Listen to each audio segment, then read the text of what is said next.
Leeds test match के तीसरे दिन आपने देखा एकदम साधारण प्रदर्शन भारत के गेंदबाजों द्वारा, एकदम साधारण, मतलब इससे साधारण प्रदर्शन नहीं हो सकता। जो आज आपने गेंदबाजी देखी प्रसिद्ध कृष्णा और मोहम्मद सिराज की तरफ से, भूलने लायक प्रदर्शन था। मतलब मुझे समझ में नहीं आ रहा था कर क्या रहे थे। मैंने पहले दिन से मैं कहते आ रहा हूँ कि इंग्लैंड की लोअर ऑर्डर बल्लेबाजी आपको हर्ट करेगी। इंग्लैंड के आखिर के 7 विकेटों ने 250 से ज़्यादा रन जोड़े और वही के भारत के आखिरी के 7 विकेटों ने मात्र 41 रन जोड़े, और दोनों टीमों के बीच में सिर्फ वही एक फ़र्क बनता आ रहा है। It was an ordinary performance by India. Bharat के पास लोअर ऑर्डर बल्लेबाजी को आउट करने के लिए कोई जवाब नहीं है सिवाय जसप्रीत बुमराह। हर बात पर आप जसप्रीत बुमराह को नहीं बुला सकते, बाकी गेंदबाजों को भी प्रदर्शन करना पड़ेगा।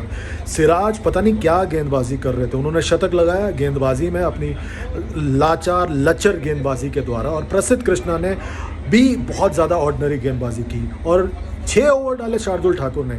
पता नहीं कप्तान को बिल्कुल भरोसा नहीं है, क्या उन पर थोपा गया है शार्दुल ठाकुर को, या वो किसी और को खिलाना चाहते थे, वो शार्दुल ठाकुर को नहीं खिलाना चाहते थे, समझ में नहीं आ रहा। दूसरी तरफ रविंद्र जडेजा, मुझे समझ में नहीं आ रहा आपने रविंद्र जडेजा को बल्लेबाजी के लिए खिलाया है, गेंदबाजी के लिए खिलाया है। आपका बेस्ट स्पिनर कुलदीप यादव बाहर बैठा हुआ है, समझ में नहीं आ रहा है। और कैचिंग, एक बार फिर भारत की कैचिंग एकदम ऑर्डिनरी, एकदम ऑर्डिनरी।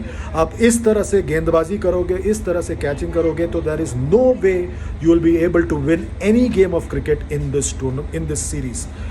आने वाले दिनों में भारत के लिए और तकलीफ होने वाला है, क्योंकि हो सकता है कि जसप्रीत बुमराह सिर्फ 3 टेस्ट मैच खेले 5 में से, वो जिस टेस्ट मैच में नहीं खेलते, मुझे तो डर लग रहा है कि भारत की गेंदबाजी का क्या हाल होगा। सिराज जिस तरह से गेंदबाजी कर रहे थे मुझे समझ में नहीं आ रहा। भारत की कैचिंग को लेकर बहुत डर लगता है, क्योंकि 2 फील्डिंग कोच है आपके पास, रायन टेंडुलकर और टी दिलीप, 2 लोग होते हुए भी आप देखें क्या प्रदर्शन रहा है आपकी फील्डिंग की तरफ से।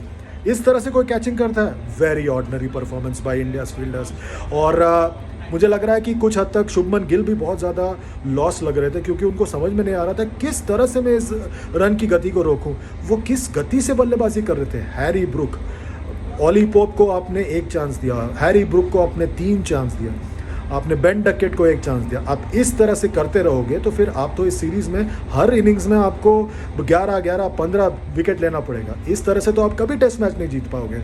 लोग कह रहे थे भारत की गेंदबाजी बहुत ज़बरदस्त है। गेंदबाजी ज़बरदस्त? आपने सिराज की गेंदबाजी को देखा? आपने प्रसिद्ध कृष्णा की गेंदबाजी को देखा? ऐसा लग रहा था पता नहीं उनके बिना कुछ सोचे समझे वो गेंदबाजी कर रहे थे। इस तरह की गेंदबाजी करोगे तो मतलब बहुत दिक्कत होने वाला है भारत को आने वाले दिनों में। सीरीज़ में डर लग रहा है इस सीरीज़ को लेकर। भारत 2 विकेट ऑलरेडी खो चुका है, सिर्फ 96 रन आगे हैं, और आपको पता ही है आपकी आखिर के 3 बल्लेबाज कोई रन नहीं बनाते हैं। बहुत दिक्कत वाली बात होने वाली है आने वाले दिनों में इस सीरीज़ में, डर के रहिए।